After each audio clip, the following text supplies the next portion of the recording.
Apologize or get out of my house. Those were the words my son shouted at me after his wife staged an entire scene of crying and humiliation in front of me.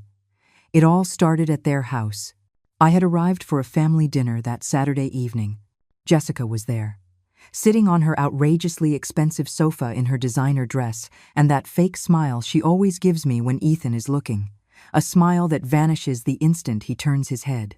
Dinner was awkward, as always. Jessica talked nonstop about her wealthy friends, her trips, the latest piece of jewelry Ethan had bought her, a diamond necklace that cost $8,000. She said it 3 times during dinner. $8,000. As if she needed me to know exactly how much it was worth, as if she needed to rub it in my face that she has the money and the power in that relationship. I tried to eat in silence. I nodded when necessary. I smiled when I was supposed to. I did everything possible to avoid conflict. But with Jessica, it's never enough. She always finds a way to make me the problem. Helen, you passed the salt without me asking for it. Her voice came out sharp, offended, as if I had committed an unforgivable crime. I had seen her reaching for the salt shaker and simply slid it closer to her. A normal gesture, a common courtesy anyone would do at a table. But for Jessica, it was the perfect excuse. Sorry, I was just trying to help, I said calmly. With that infinite patience I've developed over these 3 years of enduring her contempt. But she was already starting her performance. It's just that you always do that. You always intervene. You always butt in. I can't even have a peaceful dinner without you hovering over me, controlling me. Her voice rose. Her eyes filled with fake tears. Tears that sprang up in a second, as if she had them saved up, waiting for the perfect moment to use them. Ethan put his silverware down on his plate. The sound of metal on porcelain echoed in the silence. I saw him turn to me with an expression I had never seen before, pure hardness, as if I were a stranger who had just insulted his wife in his own home. Jessica, honey, what happened? His voice was soft when he spoke to her, protective, full of concern, the same tone he used with me when he was a boy and someone bothered him at school. But now that tone was for her, and for me there was only contempt. Your mother constantly disrespects me. I can't take it anymore, Ethan. I can't keep pretending everything is okay when she always makes me feel like I'm not good enough for you. Jessica brought her napkin to her eyes. She sobbed. She trembled. An award-winning performance. And my son was buying every bit of it. I was paralyzed in my chair, fork still in hand, watching the scene like I was in a horror movie where I was the main character.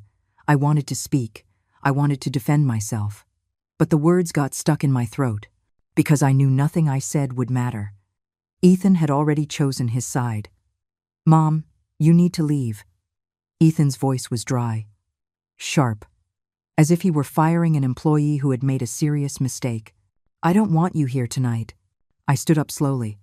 My legs were shaking. My heart was pounding so hard I thought everyone could hear it. I took my purse from the chair. My hands moved on their own, as if my body knew it had to get out of there before something worse happened. Ethan, I was just trying to help. I didn't mean to upset Jessica. My voice came out broken, small, as if I had shrunk into something insignificant, something that no longer deserved to be in that house full of luxury and appearances. But he was already comforting his wife, holding her, whispering things in her ear as she continued to cry against his chest. He didn't even look at me as I walked to the door. He didn't even lift his head to see his mother leave. Heartbroken, I reached the front door. I opened it. The cold night air hit my face. But before I could take a step outside, I heard his voice behind me. Firm, final, like a sentence with no appeal. Mom, this can't go on. Jessica is right. You're always interfering. You always make her feel uncomfortable. I need you to come next Saturday and apologize to her in front of all our guests. We're having a dinner party and you are going to apologize properly. Either that or don't bother coming back. I turned to look at him. There was my son. The boy I raised alone after his father abandoned us. The boy I fed with what little I had. The boy I dressed in second-hand clothes so he could go to a good school. The boy I worked double shifts for years. That boy was now a man who looked at me as if I were a problem he needed to solve.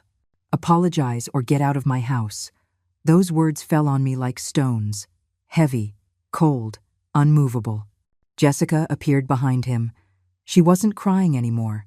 She had a small smile on her lips, almost imperceptible. But I saw it. That smile of victory. That smile that said she had won, that she had put me in my place, that she had turned me into what she always wanted me to be. Nothing. I nodded. Not in submission. Not because I accepted their version of events. I nodded because in that moment, I made a decision. A decision that would change everything. If they wanted me to apologize in front of their guests, I would. But not in the way they expected. Not with my head bowed and the trembling voice of a mother desperate to win back her son's love. No, I was going to go to that dinner. I was going to stand up in front of all their rich friends with their plastic faces, and I was going to say something none of them expected to hear. Something that would destroy the entire perfect facade Jessica and Ethan had built. Something that would make them regret ever treating me this way. All right, Ethan, I'll be there on Saturday. I'll apologize to Jessica, I promise. My voice came out calm, too calm. So calm that I saw a flicker of doubt in my son's eyes. But it was too late. I had already accepted. He had already sealed his own fate. I left that house with my back straight, without looking back, without crying, because the tears would come later, in the loneliness of my apartment, in the darkness of my room. But not there. Not in front of them. I wouldn't give them that pleasure. I walked down the empty street to the bus stop. The cold wind cut my face, but I barely felt it. My mind was already working, remembering, connecting the dots, gathering pieces of a puzzle I had been ignoring for far too long, because I knew things. Things Jessica thought no one else knew. Things I had seen, heard, kept silent about. The bus arrived. I sat in the back. I watched out the window as the city blurred past. The lights, the buildings, the people walking with their normal lives.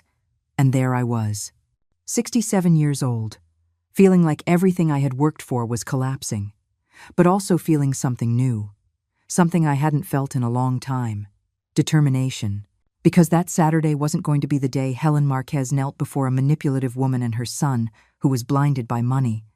That Saturday was going to be the day the truth came out. The day everyone would see who Jessica Davenport really was. The day my son would discover that the price of humiliating your mother is higher than he ever imagined. I got to my apartment. I closed the door. I stood in the darkness of the entryway, and for the first time in 3 years, I smiled. A small, bitter smile, but a real one. Because now I had a purpose, now I had a plan, and nothing and no one was going to stop me.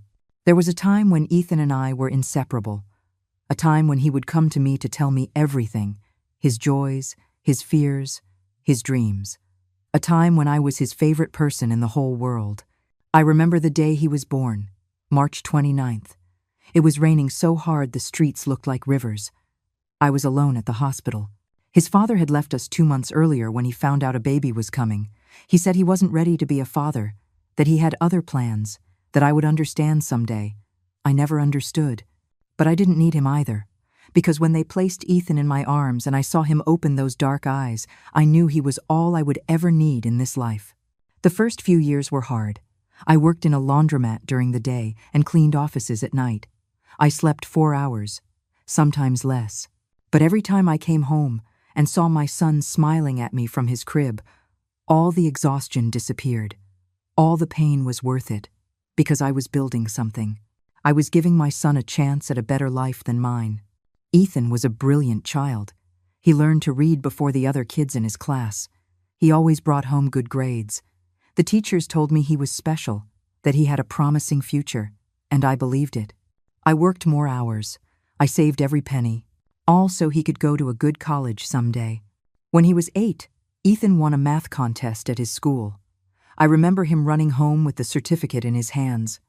Mom, I won! Look what I won! His eyes were shining with excitement, with pride.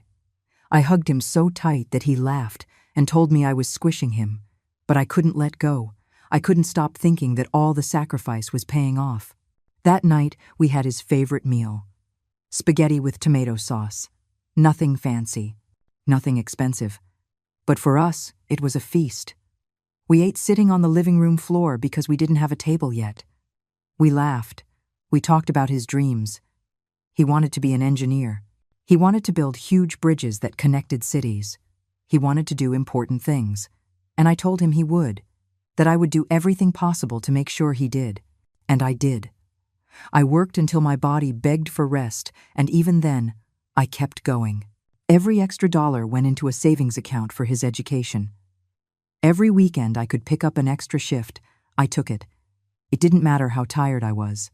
It didn't matter how much my back ached or how much my hands burned from all the washing and cleaning. Ethan was my purpose. My reason to keep going. When he reached his teenage years, our bond grew even stronger. He told me about the girls he liked, about problems with his friends, about his insecurities. I was his confidant, his advisor, his safe harbor.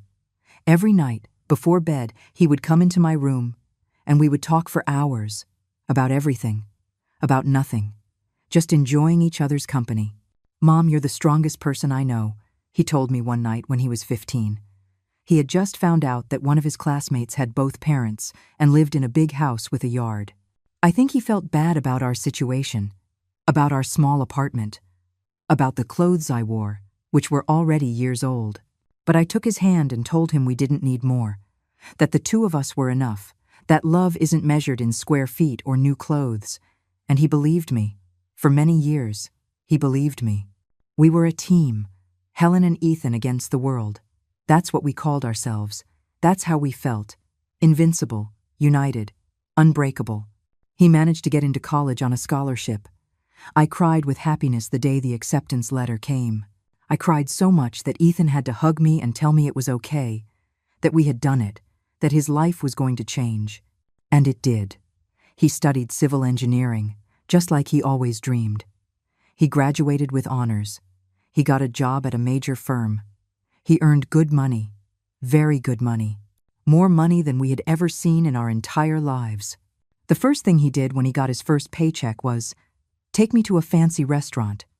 "Mom, this is for everything you did for me." He ordered wine. He ordered an appetizer. He ordered dessert. He spent almost $200 that night. I felt uncomfortable with so much luxury, but he was so happy, so proud to be able to treat me, so grateful. He took my hand across the table and told me he would never forget everything I had sacrificed for him. I'll never forget those words, because they were the last truly honest words he ever said to me. The last words before everything changed, before she appeared. During the first few years of his career, Ethan came to visit me every week. Sundays were ours. We ate together. We watched movies. We talked about his work, his projects, his future plans. He bought me a new refrigerator when the old one broke. He helped me pay the rent when I had a tough month. He was attentive, affectionate, present. "Mom, when I have my own house, you're going to live with me," he promised me more than once. "You'll never have to worry about anything ever again. I'm going to take care of you like you took care of me." And I believed him. Of course I believed him. He was my son, my boy, the man I had trusted my entire life. But then she arrived, Jessica Davenport. He met her at a business conference, a woman from a wealthy family, with contacts, with influence, with all the money we never had. Ethan introduced me to her 3 months after they started dating. He brought her to my apartment one Saturday afternoon. "Mom, I want you to meet someone very special." His voice sounded excited, nervous, like when he was a kid and had something important to show me. I opened the door, and there she was, Jessica, with her brand-name clothes, her expensive shoes, her perfume that probably cost more than my monthly rent. She looked at me with a polite smile, but her eyes sized me up in a second. They measured me, they judged me, and they found me lacking. "A pleasure, Helen." She didn't say Mrs. Marquez. She just used my first name, as if we were friends the same age, as if she had the right to be so informal from the first moment. She walked into my apartment and looked around with that expression I now know so well, that expression that says everything without saying a word, that expression that screams how small, how old, how poor. I made coffee. I served cookies I had bought especially for the visit. I tried to make conversation, but Jessica answered in monosyllables, with forced smiles, with glances at her watch, as if being in my home was a torture she had to endure just because Ethan had asked her to. And Ethan didn't notice, or didn't want to notice. He was so fascinated by her, so enchanted. He looked at her as if she were the most wonderful thing he had ever seen. And maybe to him, she was. Because Jessica represented everything he never had. The money, the status, the entry into a world he had once only watched from the outside. After that visit, everything changed, slowly at first. So slowly I almost didn't notice. Ethan started canceling our Sundays. I have dinner with Jessica's parents. I have a work event. I have to go with Jessica to some function. There was always a reason. There was always something more important than spending time with me. The calls became less frequent, the visits more spaced out. And when he did come, he wasn't the same. He talked differently. He dressed differently. Even the way he looked at me had changed, as if he were suddenly ashamed of where he came from, as if I were an uncomfortable reminder of a life he wanted to forget. But I kept waiting. I kept believing it was just a phase, that when the novelty of the relationship wore off, my son would come back, that he would remember who was there when he had nothing, that he would remember who sacrificed everything so he could get where he was. How wrong I was. Jessica interred my son's life like a quiet storm. At first, everything seemed normal, even nice. Ethan was in love, and I wanted to see him happy. That's what a mother does. You put your son's happiness above your own doubts, above that inner voice telling you something isn't right. The first few months after meeting her were confusing. Ethan still visited, but it wasn't the same. He'd arrive in a hurry. He'd leave early. He always had his phone in his hand, always waiting for a text from her. And when that text arrived, his face would light up in a way that hurt me, because that light wasn't for me anymore. It wasn't because he was with me. It was for her. One Sunday, he arrived with news. Mom, Jessica, and I are getting married. He said it with a huge smile, with that childlike excitement he always had when something good happened to him. I should have jumped for joy. I should have hugged him. I should have told him I was happy for him, but something in my chest tightened. Something told me this wasn't going to end well. Still, I smiled. Still, I hugged him. Still, I said all the words a son expects to hear from his mother at a moment like that, because that's what we mothers do. We swallow our fears. We hide our doubts. And we offer support, even if inside we're dying of worry. The wedding was elegant. Too elegant. They got married in a ballroom that cost over $30,000 just for one night. There were flowers everywhere, imported roses, orchids, arrangements so large they looked like sculptures. The food was from a renowned chef. The cake had 5 tiers. Everything was perfect. Everything was excessive. Everything was from Jessica's world. I felt out of place from the moment I walked in. My dress was simple, pretty but simple. I had bought it at a discount store because I couldn't spend $500 on a dress like the other guests.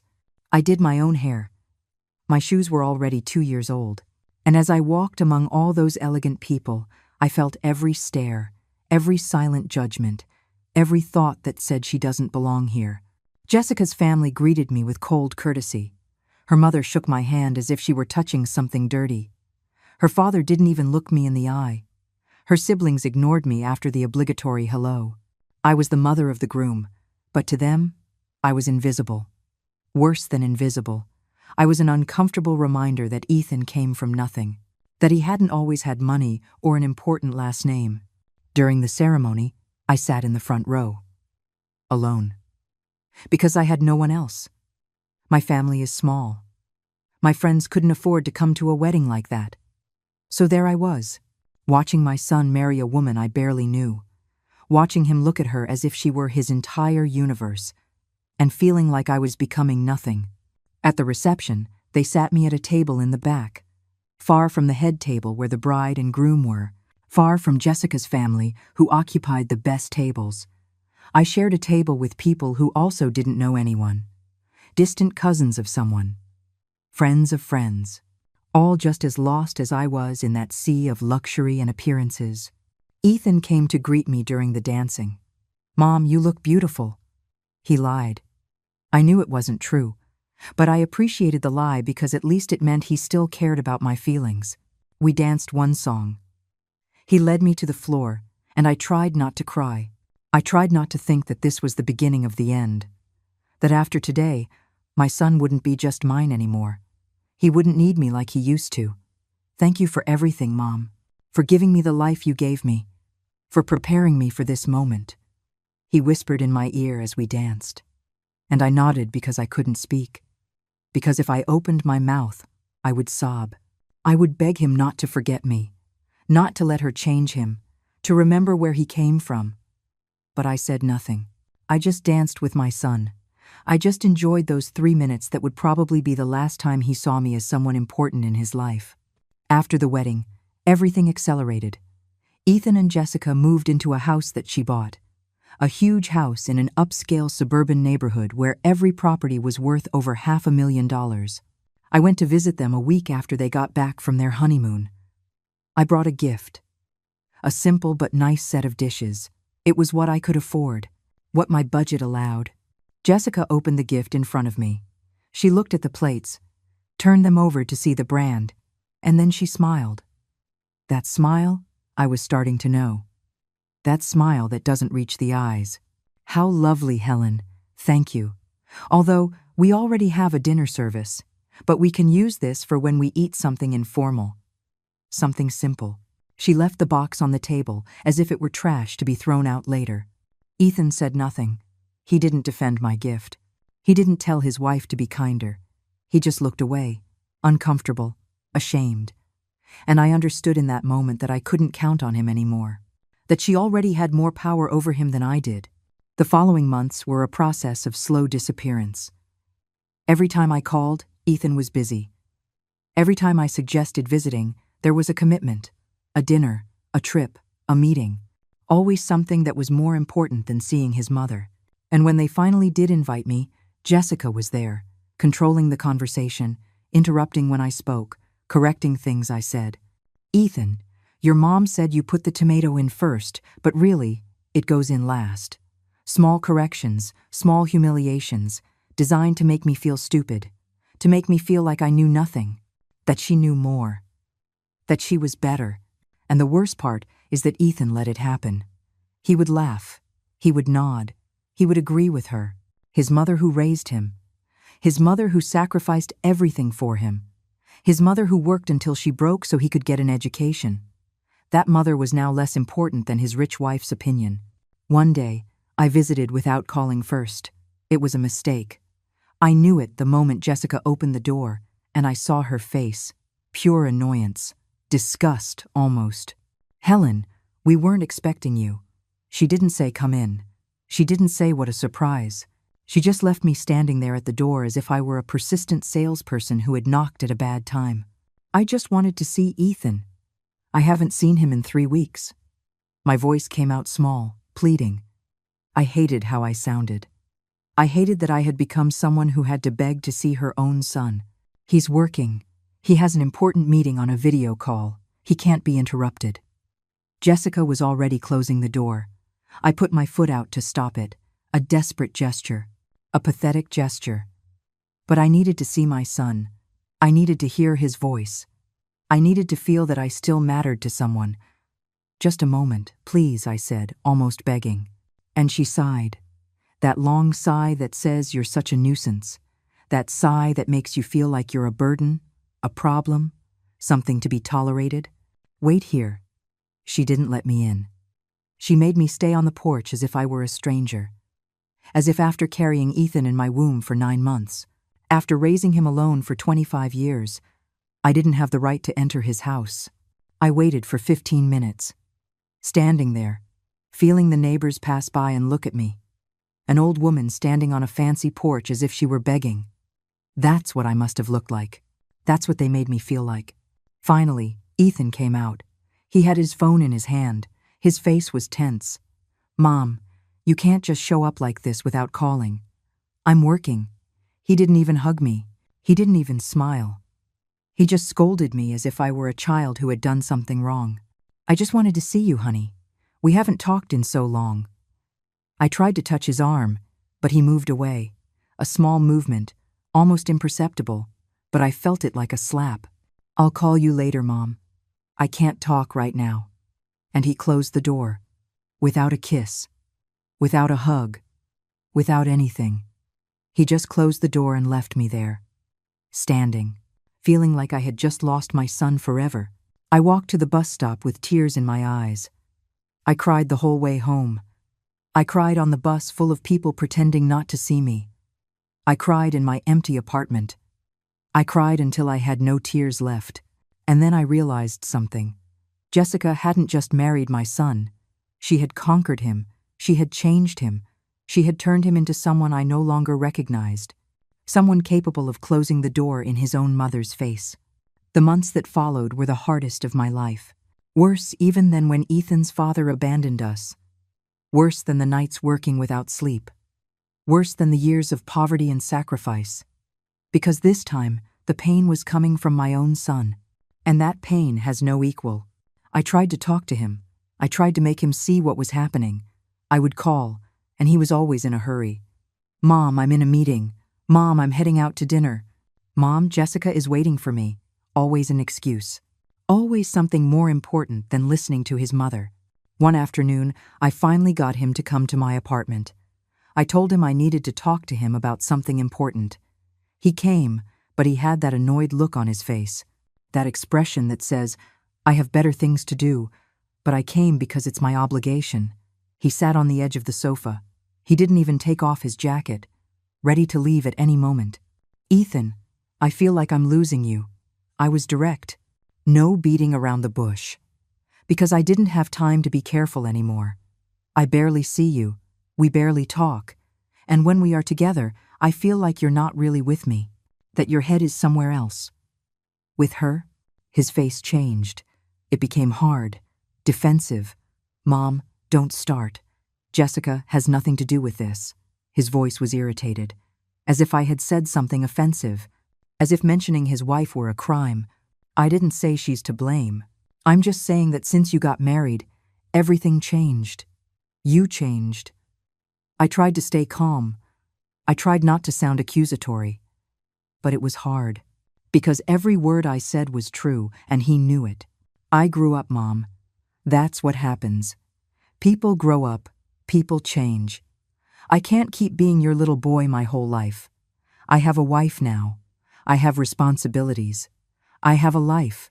His words were like blows, each one designed to hurt me, to make me feel like I was the problem, that I was the one who didn't understand. "I'm not asking you to be my little boy. I'm just asking you to include me in your life, to not treat me like I'm a stranger, like I'm not the person who gave everything for you." My voice broke. I hated showing him weakness, but I couldn't take it anymore. I couldn't pretend everything was fine. "You're so dramatic, always exaggerating everything. Jessica is right. You're too intense, too demanding." He stood up. He was already leaving. He had already decided this conversation was over, and I couldn't do anything to stop him. "Jessica said that about me?" It wasn't a question. It was a confirmation that she spoke ill of me, that she was filling him with poison against his own mother, and he was letting her. Worse, he believed her. Ethan didn't answer. He just looked at me with those eyes I no longer recognized. Those eyes where there once was love, and now there was only discomfort, annoyance. "I need to go, Mom. Jessica is waiting for me to go to dinner with her parents." And he left, leaving me there with a broken heart and 1,000 unanswered questions. After that conversation, I stopped insisting. I stopped calling him so much. I stopped suggesting plans. Because every rejection hurt more than the last. Every excuse was like a door slamming shut. And I was tired of banging my head against closed doors. But the silence was worse. Not hearing from him. Not hearing his voice. Watching weeks go by without a call, without a text, without anything. It was like watching him die slowly, like losing him bit by bit, and not being able to do anything to stop it. One night I dared to send him a text. Simple, direct. "Ethan, I miss you. Can we see each other? I sent it and stared at the phone, waiting for his reply. An hour passed. 2 hours. 3 hours. Nothing. He left me on red. He didn't reply. My own son ignored me as if I didn't exist. 2 days later, he finally responded. Sorry, Mom. I've been busy. Maybe we can get together next month. Next month. As if I were a dentist appointment that could be rescheduled. As if seeing me were an annoying obligation that had to be fulfilled eventually, but with no hurry. I tried to fill my time with other things. I started going to church more often. I made friends with Margaret, a woman my age who was also alone. She understood. She also had children who had drifted away, who visited her once a year if she was lucky.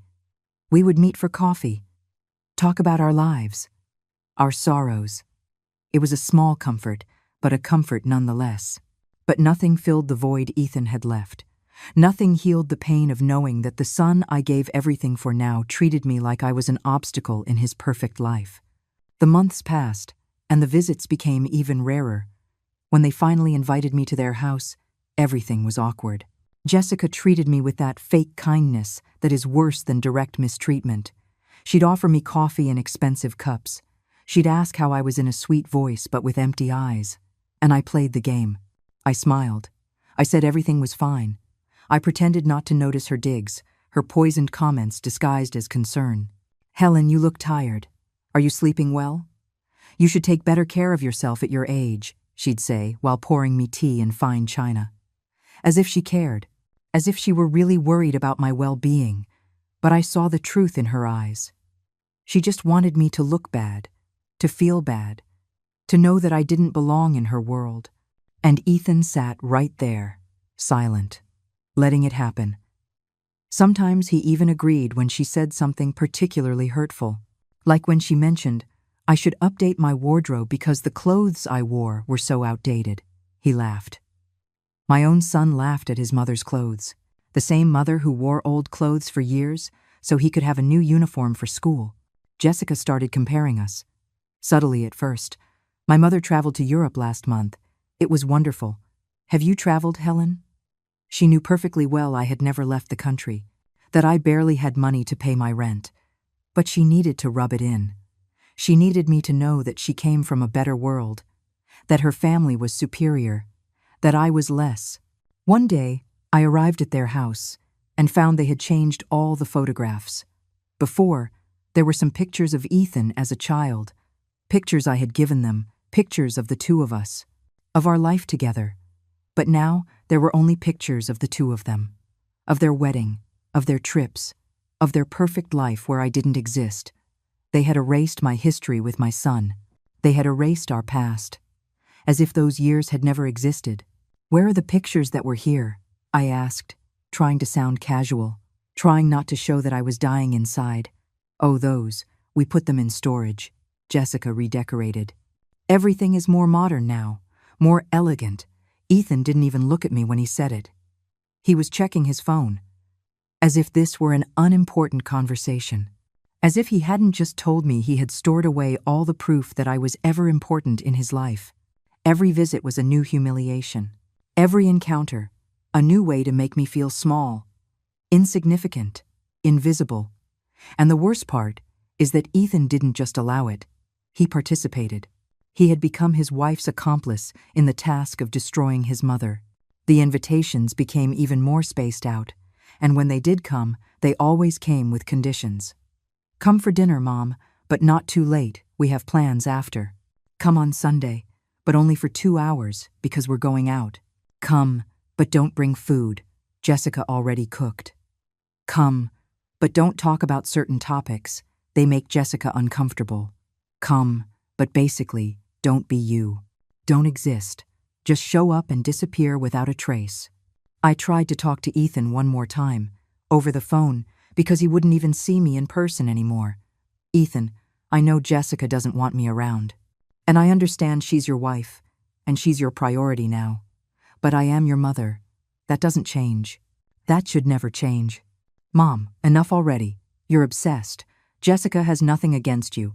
You're the one who's always looking for trouble, the one who's always making drama. His voice sounded tired, fed up. as if I were a capricious child who couldn't understand reason, as if this were all a product of my imagination, of my need to create conflict where there was none. I'm not looking for trouble. I just want you to treat me like your mother, to include me in your life, to not make me feel like I'm a nuisance. The tears started to fall. My voice trembled.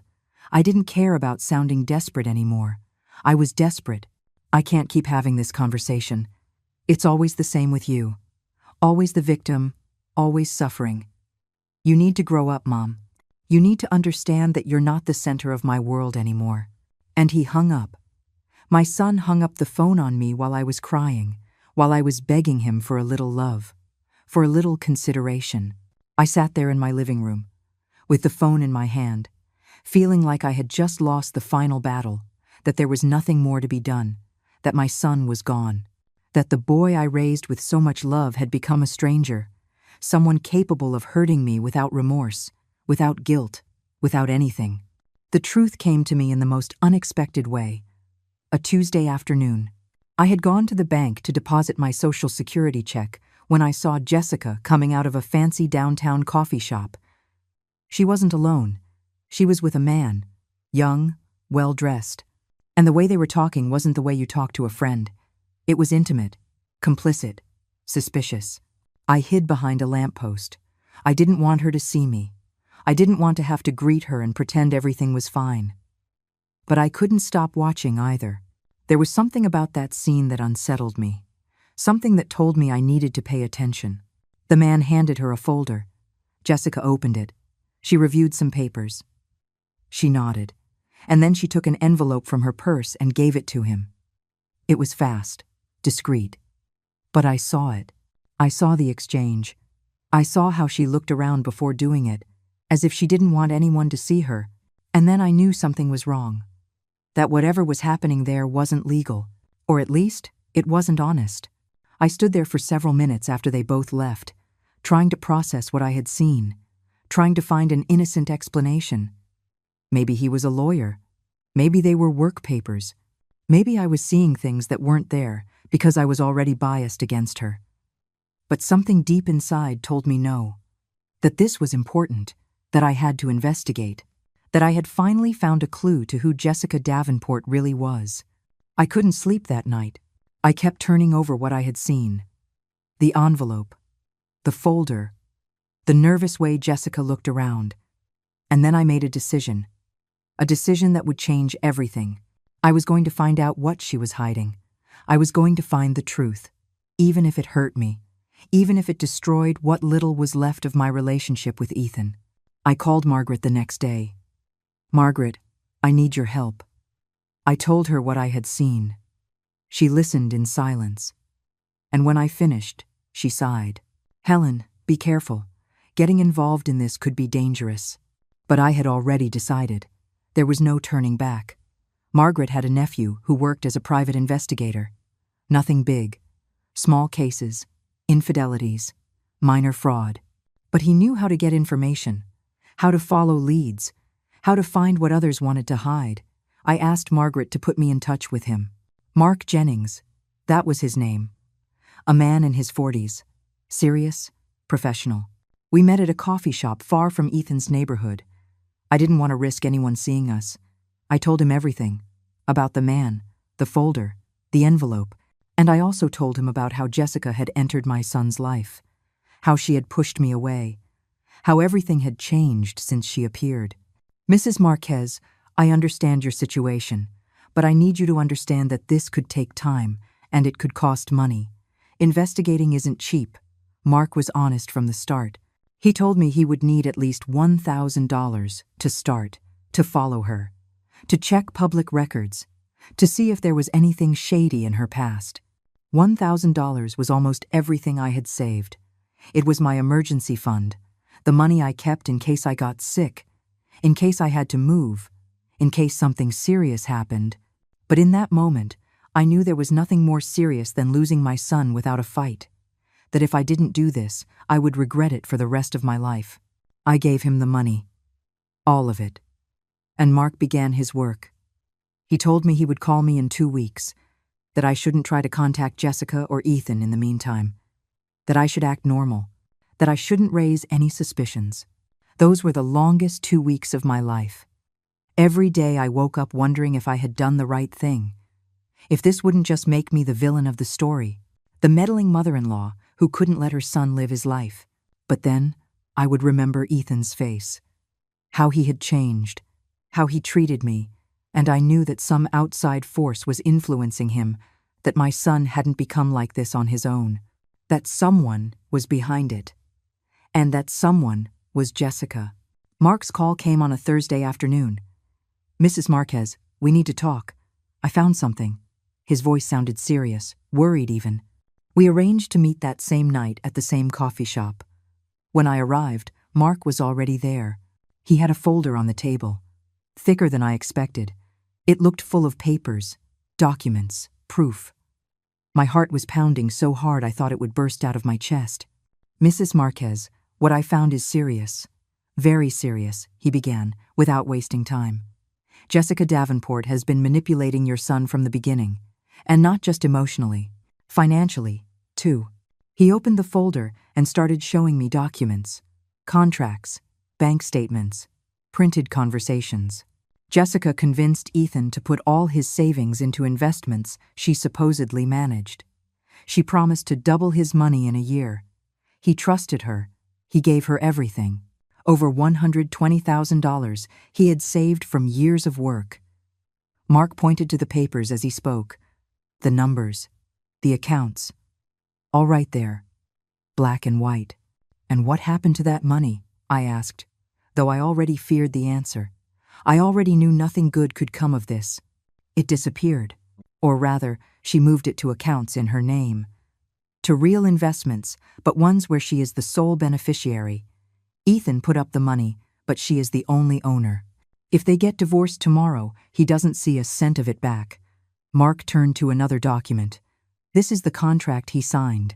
It's written in a way that makes it look like they're partners. But if you read the fine print, everything is in her name. I felt the floor move beneath me. My son had been scammed. By the woman who claimed to love him. By the woman he married. And worse, he had no idea. He trusted her blindly. He had given her everything, and she had taken it without remorse. "There's more," Mark continued. "I found texts between Jessica and her mother from before the wedding, talking about how Ethan was the perfect candidate. Young, good salary, no family to interfere much. Those were her words. No family to interfere. And then there are more recent messages where she talks about you, Mrs. Marquez." "What do they say?" My voice came out as a whisper. I was trembling. My whole body was trembling. Mark showed me the screenshots, WhatsApp conversations between Jessica and her mother, between Jessica and her friends, all talking about me, about the old lady, about the mother-in-law who doesn't know her place, about how she needed to get Ethan away from me because I was an obstacle to her plans. I've almost got him where I want him. I just need him to finish cutting ties with the mother. He's too dependent on her. But I'm working on it. Little by little, I'm convincing him she's toxic, that she manipulates him, that he needs to get away to be happy. That message was from 6 months ago. 6 months in which Jessica had systematically poisoned my son against me. Another message read, "The old lady showed up today without calling. I had to make up that Ethan was busy. She can't keep just appearing like that. I need him to set clearer boundaries. Maybe if I stage a situation where she looks bad in front of everyone, he'll finally understand he has to choose. Either her or me. And obviously, he'll choose me." Tears streamed down my face, unchecked. I read message after message, seeing how this woman had planned every step, every humiliation, every moment of pain. It had all been calculated. It had all been part of a plan to destroy my relationship with my son and take his money. I also found this. Mark pulled out more papers. Jessica has debts. A lot of debts. Her family isn't as rich as they seem. Her father has been bankrupt for 3 years. He lost his business. The house they live in is mortgaged to the hilt. All the money they have is borrowed. It's all appearances, pure smoke. And Jessica needed to marry someone who could maintain that lifestyle. Someone who had money, or who could get it. And she found Ethan. He showed me bank statements from the Davenport family. Debts to banks, to lenders, to credit card companies, hundreds of thousands of dollars. And all the while, they kept up appearances, kept living in their big house, kept buying expensive clothes, kept traveling, all with money they didn't have, all with loans they couldn't pay. And now Jessica was doing the same with my son's money, spending it, investing it in her name, making sure that when everything collapsed, she would be protected and Ethan would be left with nothing. Does Ethan know any of this? I asked, though I already knew the answer. Mark shook his head. He has no idea. She shows him fake account statements, tells him the investments are doing well, that they're making money. But the truth is, every month she takes money out of those accounts to pay her family's debts, to maintain the illusion of wealth, and Ethan works harder and harder, thinking he's building a future, not knowing that future is being stolen every single day. I closed my eyes. I tried to breathe. I tried to process everything I had just discovered. My son was being manipulated, scammed, deliberately alienated from me, and all for money. For damn money and appearances. What do I do with this, Mark? How do I tell my son that the woman he loves is a liar? How do I show him this without him thinking I'm making it up because I don't like his wife? That's the problem, Mrs. Marquez. Jessica has done a perfect job. She has planted in Ethan's mind that you are the problem, that you're controlling, jealous, manipulative. So if you show up with this proof, there's a good chance he won't believe you, that he'll think you paid to fabricate evidence, that you're so desperate to separate them that you're capable of lying. I spent days staring at those documents. I read them over and over as if they might change, as if I'd discover it was all a mistake, that Mark had been wrong, that Jessica wasn't really a manipulator who had planned everything from the beginning. But no, the papers kept saying the same thing. The truth remained the same, raw, painful, undeniable. I put everything in a shoebox at the back of my closet. I couldn't leave them out. Every time I saw them, my stomach hurt. It made me want to call Ethan and scream the truth at him, to go to his house and shove the documents in his face, to force him to see what I saw. But I knew I couldn't do it that way. Jessica had done her work too well. She had turned me into the enemy, the toxic mother who couldn't be trusted. Margaret came to visit me often during those days. She brought me food because I had no desire to cook. She sat with me in silence when I didn't want to talk. And when I finally did speak, she just listened. She didn't judge. She didn't tell me what to do. She was just there. And that was more than my own son was doing for me. You have to be smart, Helen. You have to think carefully about how to use this, because you're only going to get one chance. If you do it wrong, Ethan will never believe you, and you'll lose him for good. Margaret's words echoed in my head all the time. She was right. I couldn't mess this up. I couldn't let my emotions control me. I had to be cold, calculating. Like Jessica, I started to watch, to pay attention to every detail. Every time Ethan mentioned something about his life, I wrote it down. Dates, names, places, financial decisions Jessica had suggested, trips they had taken, big purchases, everything. I was building a map, a timeline that showed the pattern, the systematic way Jessica had taken control. I also started saving every text Ethan sent me, every conversation where he repeated things that Jessica had clearly told him. Mom, you need to understand you can't just come over whenever you want. Mom, she feels uncomfortable when you criticize her decisions. Mom, you have to respect that I have my own family now. Words that didn't sound like my son. Words that had Jessica's venom hidden behind them. Mark called me 2 weeks later. I have more information. Jessica is planning something. We arranged to meet again, this time in a park, more discreet. Less chance of anyone seeing us together. Jessica is going to ask Ethan to buy a new house. Bigger, more expensive.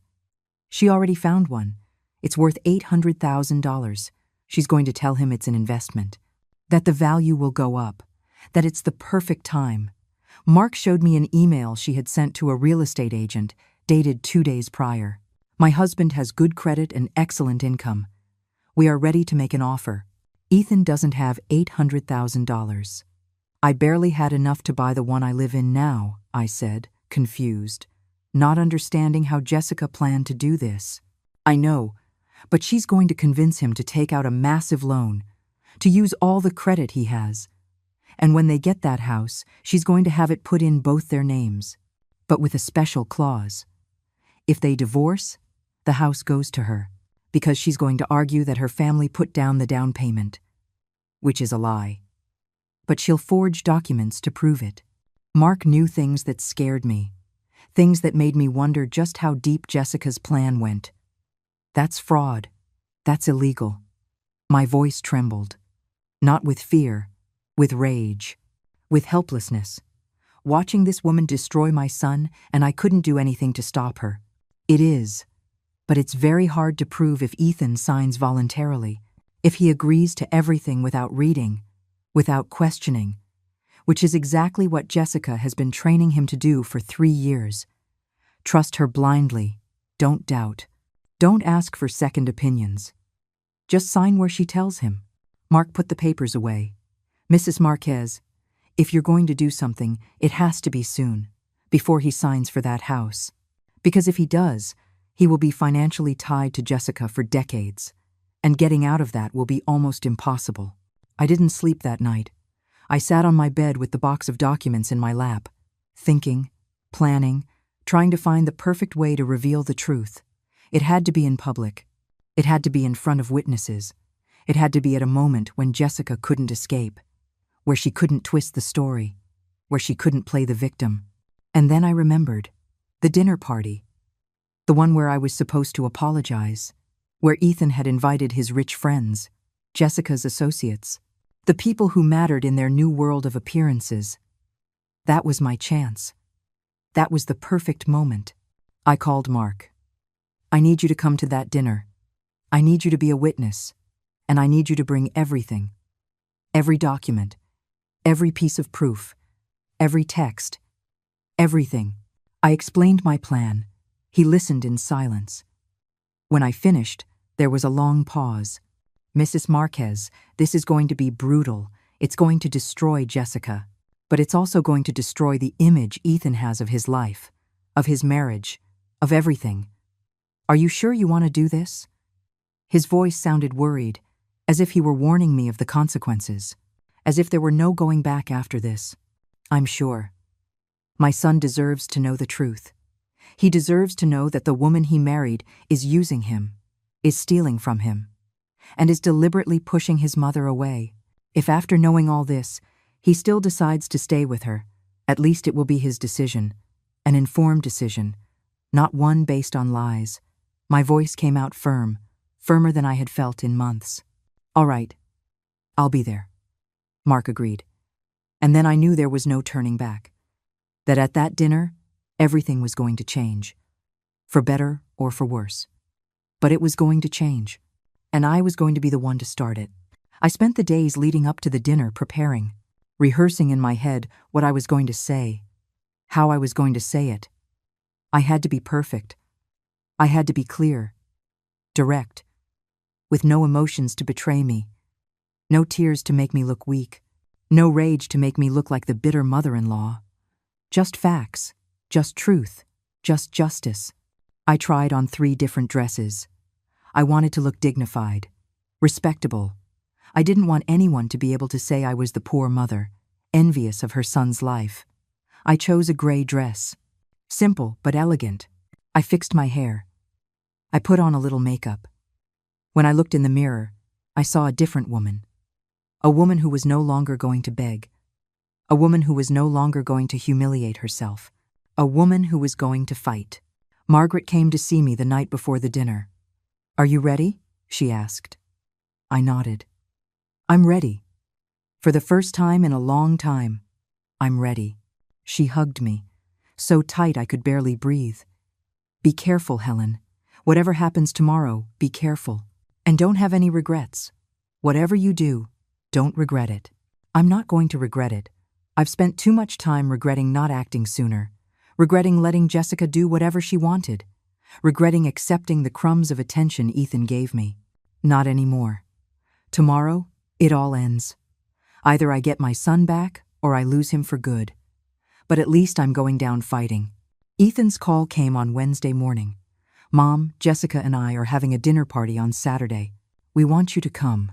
His voice sounded strangely formal, like he was reading a script, like someone had told him exactly what to say. Of course, honey. What time do you want me to be there? I kept my voice calm. Sweet. The voice of the obedient mother they expected. The mother who was coming to apologize. The mother who had finally learned her place. At 8. And Mom, I need you to know there will be guests. Our friends. Important people. Jessica wants everything to be perfect. He paused, waiting for my reaction, waiting for me to protest, to say I didn't want to apologize in front of strangers, but I said nothing. I just waited for him to continue. And we need you to apologize to Jessica. In front of everyone. For how you've treated her. For making her feel uncomfortable. For not respecting our space. She deserves that apology, Mom. And I deserve it too. There it was. The confirmation. The exact plan. Humiliate me in front of his social circle. Put me in my place. Show who held the power in that family. All right, Ethan. I'll be there. And I will talk to Jessica in front of everyone. I promise. I wasn't lying. I was going to talk to Jessica in front of everyone. It just wasn't going to be the conversation they expected. It wasn't going to be the humiliating apology they had planned. It was going to be something completely different. Thanks, Mom. I know this is hard for you, but it's necessary. We need to move forward as a family, and that can only happen if you accept your mistake. His voice sounded relieved, satisfied. He thought he had won, that he had finally broken me, that I had accepted my defeat. He hung up, and I stared at the phone, feeling that strange mix of sadness and determination. Sadness, because my son truly believed I was the problem. Determination, because in 3 days, I was going to show him who the problem had been all along. I called Mark immediately. It's Saturday, at 8. I need you to arrive at 8:30, when everyone is already there, when they can't cancel or escape. I gave him the address. I repeated the plan. He confirmed he would be there, with everything, with every piece of proof, every document, every text. The next few days were strange. I was calm, too calm. Margaret told me I seemed like a different person, that I had a peace about me that was scary, and she was right. Because I had already made the decision. I already knew what I was going to do. There were no more doubts. There was no more fear. Just clarity. Just purpose. Saturday arrived. I woke up early, even though the dinner was at night. I showered. I got ready calmly. I put on the gray dress. I did my makeup. I looked in the mirror, and for the first time in months, I recognized myself. I wasn't the broken woman I had been. I wasn't the pleading mother begging for attention. I was Helen Marquez, the woman who raised a son on her own, the woman who worked to exhaustion, the woman who deserved respect, and who was about to demand it. I took a taxi to Ethan's house. I arrived at exactly 8 o'clock. I rang the doorbell. My heart was pounding, but my hands weren't shaking. I was ready, more ready than I had ever been for anything in my life. Jessica opened the door. She was wearing a black dress that probably cost $1,000. Sparkling jewelry, perfect makeup, fake smile. Helen, so glad you could make it. Her voice dripped with poisonous sweetness. The sweetness she uses when there are witnesses, when she has to pretend to be the perfect daughter-in-law. I walked in. The house was full of people. Elegant couples, well-dressed, with wine glasses in their hands, chatting in small groups. The smell of expensive food filled the air. Everything was perfect. Everything was designed to impress, to show success, to scream, "Look at everything we have." Ethan walked over. He gave me a quick kiss on the cheek. "Mom, thanks for coming. Come, I want to introduce you to some friends." He led me from group to group, introducing me as his mother, but without pride, without affection, just as a social obligation. "This is my mom. This is Helen." Empty words, meaningless, loveless. I smiled. I said hello. I accepted the glasses of wine they offered me, even though I don't drink. I just held them. just played the part that was expected of me. The grateful mother, happy to be included. The mother who was going to apologize. The mother who had finally learned. At 8:20, Jessica tapped her glass with a knife. The sound got everyone's attention. The conversation stopped. All faces turned to her. She smiled. That smile of triumph. That smile that said, "Now comes the good part. Now comes the public humiliation." Friends, thank you for being here tonight. Ethan and I wanted to share this special dinner with you, and we also wanted you to be witnesses to something important. She looked at me. Her eyes glittered with barely contained malice. Helen, Ethan's mother, has something she wants to say to us. Something she needs to say in front of all of you. Everyone looked at me. Expectant. Curious. Some with pity. Others with discomfort. No one knew exactly what to expect, but everyone knew it was going to be awkward. I stood up. I set my glass on the table. I walked to the center of the living room, right in front of Jessica and Ethan. "You're right, Jessica. I do have something to say, and I need everyone to hear it." My voice came out clear, firm, unwavering. I looked at my son. I looked at the woman who had destroyed our relationship. And then I smiled. A small, calm smile. The smile of someone who knows they're holding all the winning cards. At that moment, the doorbell rang. Mark had arrived. Exactly on time, just as we had planned. Jessica frowned. She wasn't expecting any more guests. Ethan, confused, went to open the door. When he saw Mark with his briefcase, his face showed surprise. "This is Mark Jennings. He's with me. He's part of what I need to tell you," I said, before Ethan could ask. Mark walked in. He nodded a short greeting. He stood beside me, like an ally, like a witness, like living proof that what I was about to say wasn't a product of my imagination or my desperation. It was real. It was verifiable. It was undeniable. "Jessica, you asked me to apologize to you, to admit that I've been a bad mother-in-law, that I've interfered, that I've made you feel uncomfortable." I paused. I let the silence stretch. I let everyone pay attention. "And you're right, I should apologize. But not for what you think." Her face changed. The smile vanished. In her eyes, something new appeared. Worry, fear, maybe. As if she suddenly realized this was not going according to her plan, that I was not the submissive mother she expected, that something had changed. "I must apologize for taking so long to find out who you really are, for letting you manipulate my son for 3 years, for not acting sooner. But that ends today. Today, everyone is going to know the truth about you, Jessica Davenport, about your family, about your intentions, about everything you've been hiding behind that fake smile and that borrowed luxury." The silence in the room was absolute. No one breathed. No one moved. Everyone stared. Ethan took a step toward me. "Mom, what are you doing?" His voice sounded alarmed, angry, but also confused, as if he didn't know whether to stop me or listen. "I'm saving my son. That's what I'm doing." I looked at Mark. He opened his briefcase. He took out the first folder, the first piece of proof, the first of many documents that were about to destroy the perfect world Jessica had built on lies. And we began. Mark placed the first folder on the dining room table. All the guests gathered around, curious, uncomfortable, unable to look away from what was about to be revealed.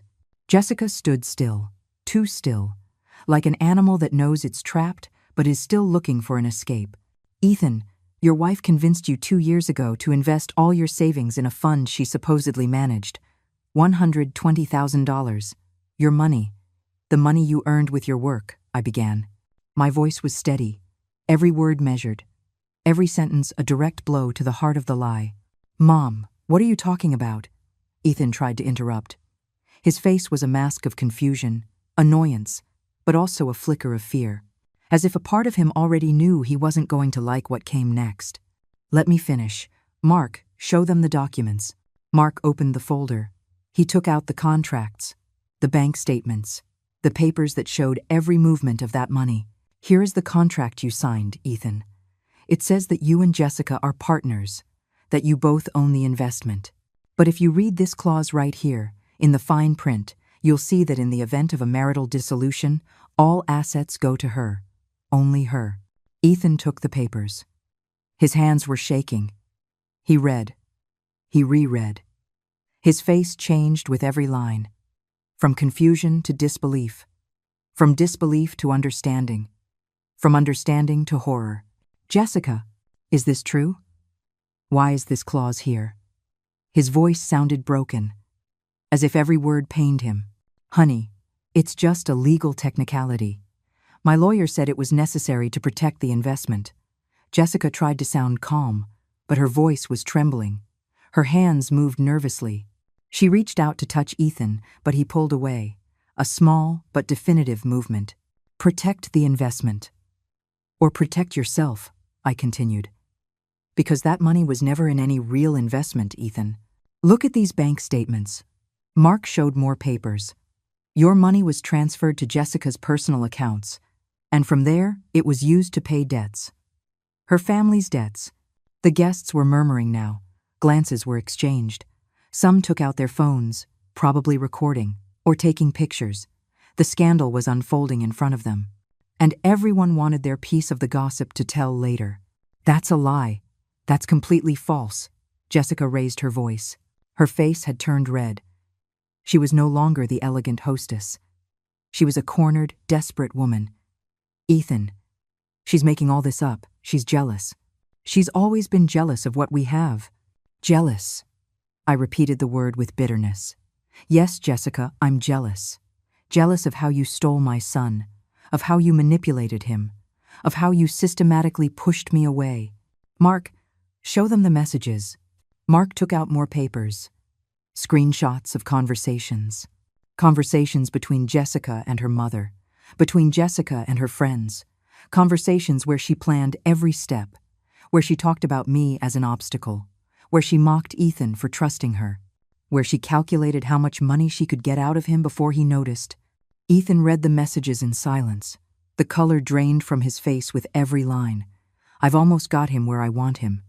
The old lady is a problem, but I'm pushing him away from her, bit by bit. It's easier than I thought. I just have to cry a little, and he does whatever I want. Those were Jessica's words. Her own words.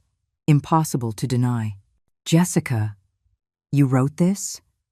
Ethan held up the phone. His voice was barely a whisper full of pain, of betrayal, of a world collapsing. Did you really write this about me? About my mother? Jessica didn't answer. She just stared at the papers, looking for an escape, looking for an explanation, but there was none. The proof was irrefutable. The messages were clear. It was all there, black and white, undeniable truth. And there's more, I continued, mercilessly. Jessica told everyone her family is rich, that they have properties, successful businesses. But the truth is, they're bankrupt. Her father lost everything 3 years ago. The house they live in is mortgaged. They have debts with 4 different banks, over $500,000 in debt. And your money, Ethan? Your money has been paying those debts, maintaining the illusion of wealth, propping up a lie. Mark showed the bank documents from the Davenport family. Overdue mortgages, unpaid loans, maxed out credit cards. All the money they pretended to have was smoke, debt disguised as success. And now everyone in that room knew it. All the elegant friends, all the business partners, everyone who had believed the facade. One of the guests, Amanda Hayes, a businesswoman who knew Jessica from some social club, spoke up. So, the trips to Europe, the jewelry, that was all with Ethan's money? Her voice was indignant, deceived. Because she had probably also believed that Jessica was on her same social level, that she belonged in that circle of wealth. And now she was discovering it was all a lie. Jessica tried one last time. Ethan, please let me explain. Yes, I made mistakes, but I did it for us, for our future. Your mother is twisting everything. She's making it look worse than it is. Her eyes filled with tears. Real tears this time. Not of manipulation, of desperation, of watching everything fall apart. But Ethan wasn't looking at her with love anymore. He was looking at her with disgust, with betrayal, with the pain of someone who discovers that everything they believed was a lie. You used me. From the very beginning, you used me. You pushed me away from my mother. You made me believe she was the problem, when the problem was you. His voice rose, rage mixed with pain. You needed my money. That's all you ever needed. And I was stupid enough to give you everything. He turned to me. His eyes were full of tears. Mom, I didn't know. I had no idea. I thought you were jealous. I thought you couldn't accept that I'd grown up. But it was her. All this time, it was her. His voice broke. My son, my boy, crying in front of everyone, destroyed. I wanted to hug him, but I stopped myself. Not yet. First, I had to finish what I started. First, I had to make sure Jessica could never hurt him again. Ethan, she was going to have you sign an $800,000 mortgage next week for a house that was going to be in her name, with fake documents saying her family put down the down payment. You were going to go into debt for 30 years for a house that would never have been yours. Mark showed the emails, the documents from the real estate agent, the entire plan, detailed, ready to be executed. All that was missing was Ethan's signature.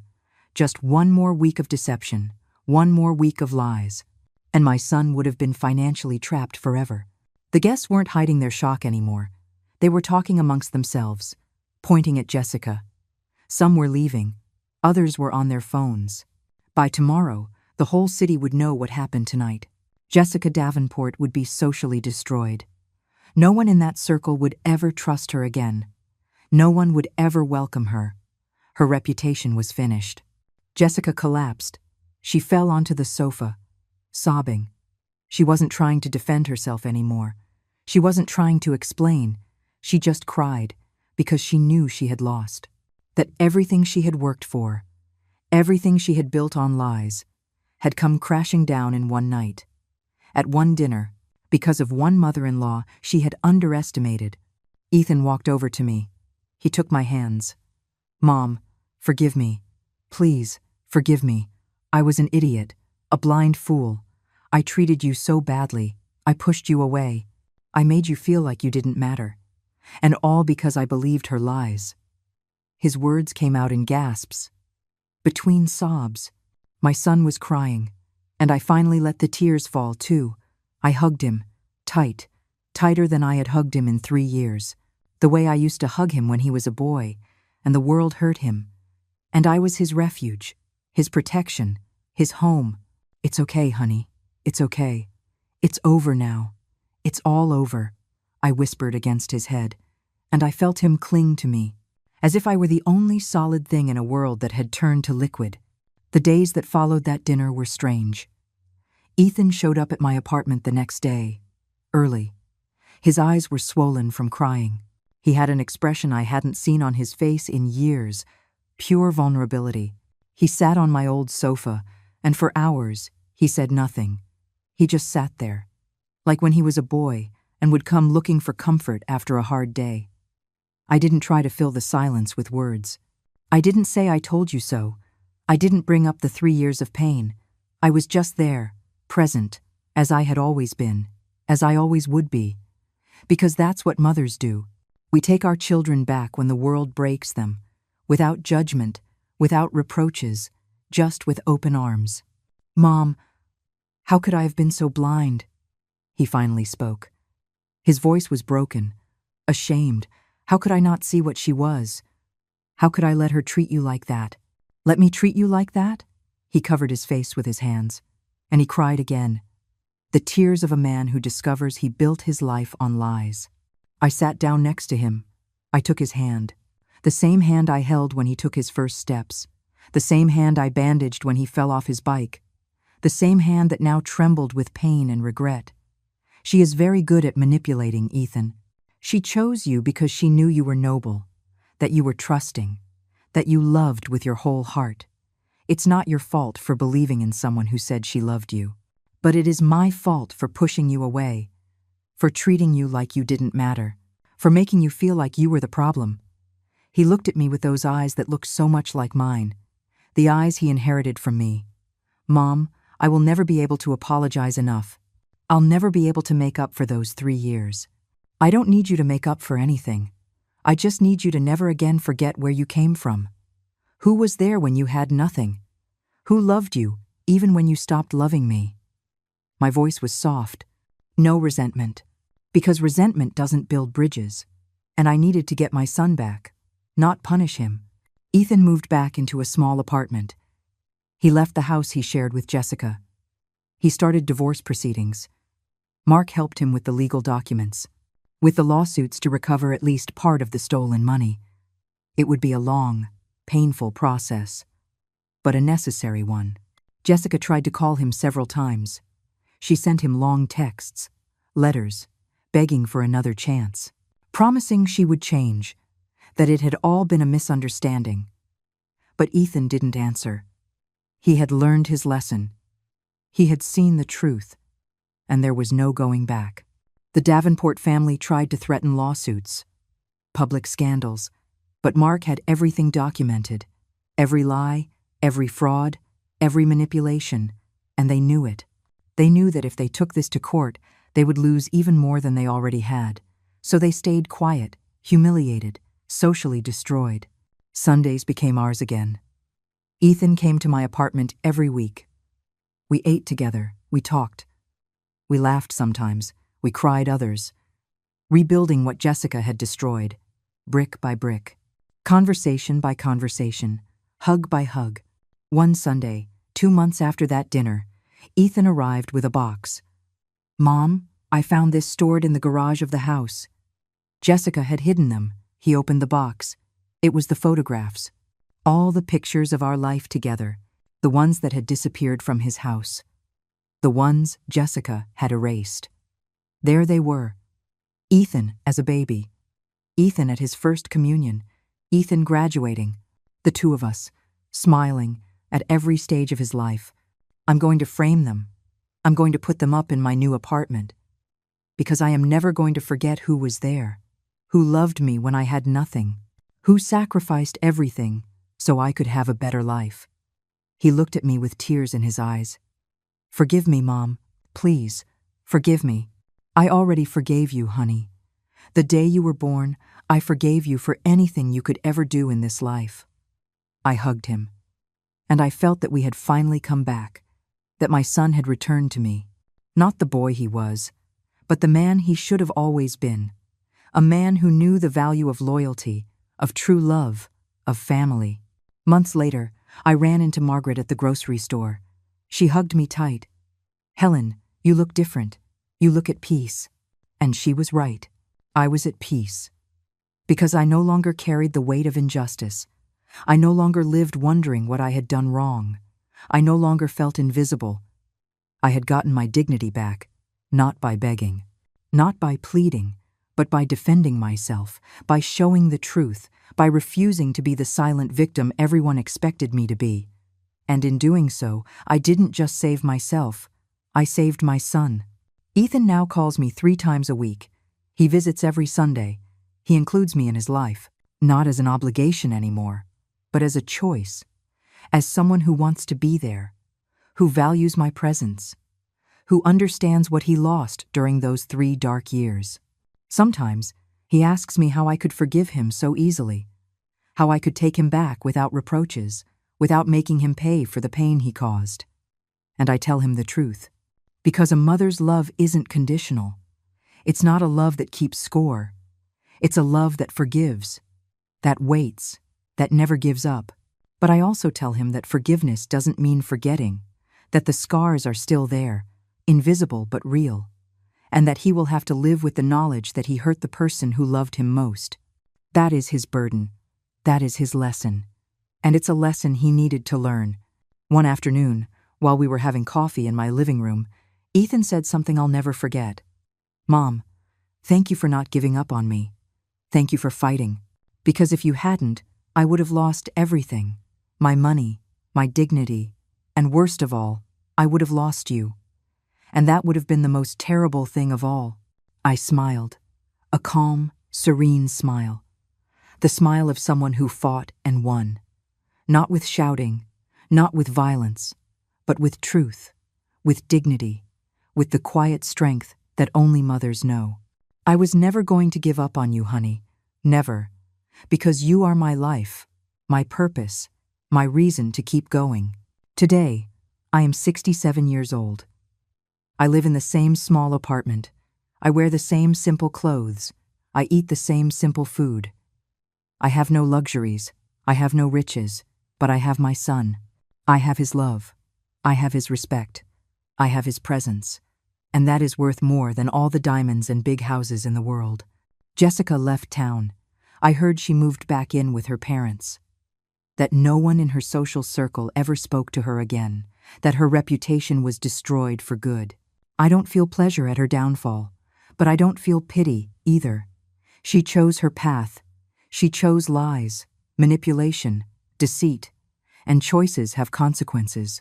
I learned something from all of this.